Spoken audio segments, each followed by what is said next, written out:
The long-distance swimmer is looking to go the distance around Jamestown twice. And Frank Carpano has more on that. Frank? Hi, Gene. As I was heading back from Newport on the America's Cup story yesterday, I was traveling over the Newport Bridge and looked at Jamestown, tried to imagine what it would be like swimming around that island, not just once, but twice. Obviously, it takes someone with experience and skill, and we know from covering Ray Gandy's attempt at a double crossing of the English Channel last summer that he's capable. So let's get the particulars now from the man himself, just moments away from the start of his swim. Ray Gandy joins us now live from Potter's Cove on the Jamestown side of the Newport Bridge. Ray, how you doing? I'm doing great, Frank. Tell me, let's begin with why you are doing this. Well, I love open water swimming. I've been swimming all my life, and over the last few years I've been challenging myself physically and mentally with longer distances and greater challenges in open water swimming. Along the way, I've also found out that I can try to raise money for a good cause and do good for other people, in this case for the Leukemia and Lymphoma Society of Rhode Island. How far is this swim and how long is it going to take you? This swim is approximately 40 miles, going twice around the island, and my prediction is about 20 hours, so hopefully I'll be done by 1 o'clock tomorrow. What about the weather and water conditions? Do they favor you over the next 20 or so hours? Absolutely. You know, the wind is in my favor. We're going with the tide as best as possible. Hopefully I can keep up with that, and the weather is terrific. I couldn't ask for a better day and evening. Have you ever done a continuous swim for this period of time? No, my longest swim to date is 13.5 hours, and my longest mileage swim is around 24 miles. So this is almost double in terms of the mileage, and hopefully, you know, get in about an 18 to 20 hour swim here. Now, what is that material we see on your body there, the white stuff? Yeah, this is a combination of sunscreen, zinc oxide, and Vaseline, and primarily it's used for obviously to keep the sunburn as minimal as possible, and also for chafing in the salt water. How do you keep your energy up over the 20 hours that you'll be in the water? You know, that's the most important part, Frank. It's energy management, and it's pretty much like a race car. You just gotta. I'm gonna feed every 30 minutes. I'm not allowed to touch the boat, and I'll be feeding along the way to keep up my energy reserves. Well, I'll tell you what. Are you ready to go? I am ready to go. Well, listen. Best of luck. We're going to have you hand off the microphone and the earpiece and send you on your way in your double trip around Jamestown Island. It's going to take him about 20 hours. He is headed into the water now. One of the rules of swimming is that he is not allowed to touch the boat that will be following him. Kiss for his wife. I assume that's his wife. And here we go. Ray Gandy, who is headed off into the water. Of course, beautiful weather conditions for the next couple of days. And he mentioned that he's doing it for the Leukemia Society. This is a gentleman who attempted a double crossing of the English Channel last summer, made it once, and that was the 13-hour swim that he referred to in our interview just a couple of hours ago. Expects to be done about 1 o'clock tomorrow if all goes well. So best of luck to Ray Gandy and his swim around Jamestown Island. Not once, Gene, but twice. Wow. Most that's something, isn't it, Frank? There he goes. All right.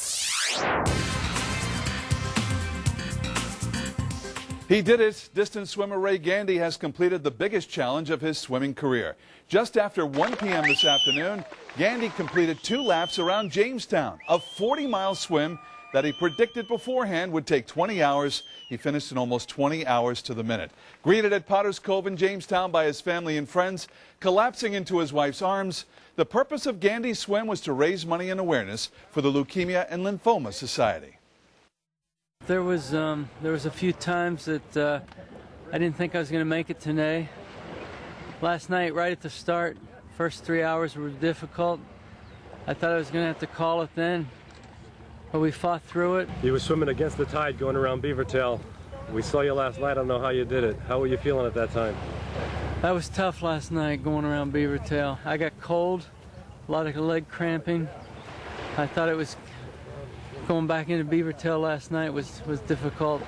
It was a great event, and I hope that this spurs a lot of people to, you know, write a small check to the Leukemia and Lymphoma Society of Rhode Island.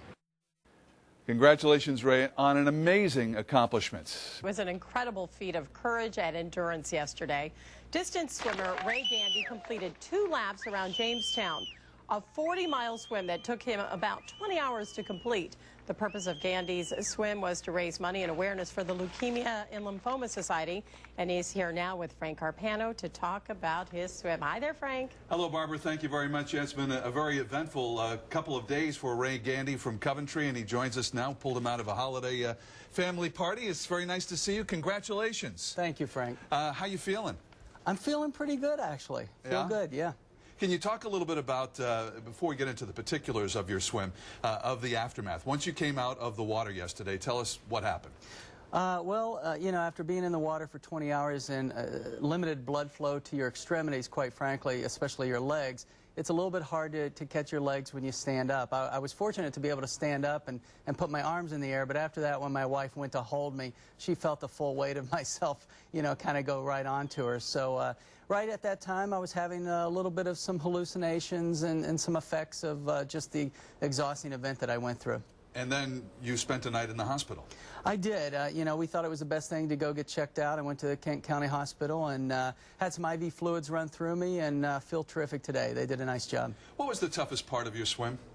You know, I have to say it was the first 3 hours, Really? Frank. Yeah, I was really geared up for it, and you would think that wouldn't be the part, but I got in there. I started thinking about the enormity of going around twice and, you know, really questioned a lot in the very beginning. There was a little bit of a breeze coming against me, and it was making it choppy, but my boat crew really stepped up and helped me to focus on the right things. I know you told me earlier today that once you kind of broke it down into every half hour, it's thinking about half-hour cycles, it made it a little bit easier for you? Yeah, you know, that's something that you hear a lot in these sorts of marathon endurance events, but I did it a little bit differently for myself. I actually got dedications on my website, and I got a number of dedications of people who are either afflicted with some disease or have passed, or even inspirational dedications. And I had my crew read to me emails that had been sent to me and about different people, and I thought about these individuals for the next half hour. What's next on the list of things to do swim-wise for you? Well, you know, this is the Ocean State, Frank, and I haven't put out a number of things that I'm thinking about for Rhode Island. I'd like to continue to train and do some incredible things here before I do much more. So you don't have anything in particular you'd like to do? Well, yes. You gonna tell us what that is? Sure. You know, I have signed up for 2012 for a double crossing of the English Channel, and that's kind of in my sights. But I want to take it a step at a time, and one of these big steps just occurred just yesterday. Well, congratulations on a job well done, and I'm sure the Leukemia and Lymphoma Society appreciates the attention that you brought to their cause. Absolutely. Thank you. Ray Gandy and Barbara.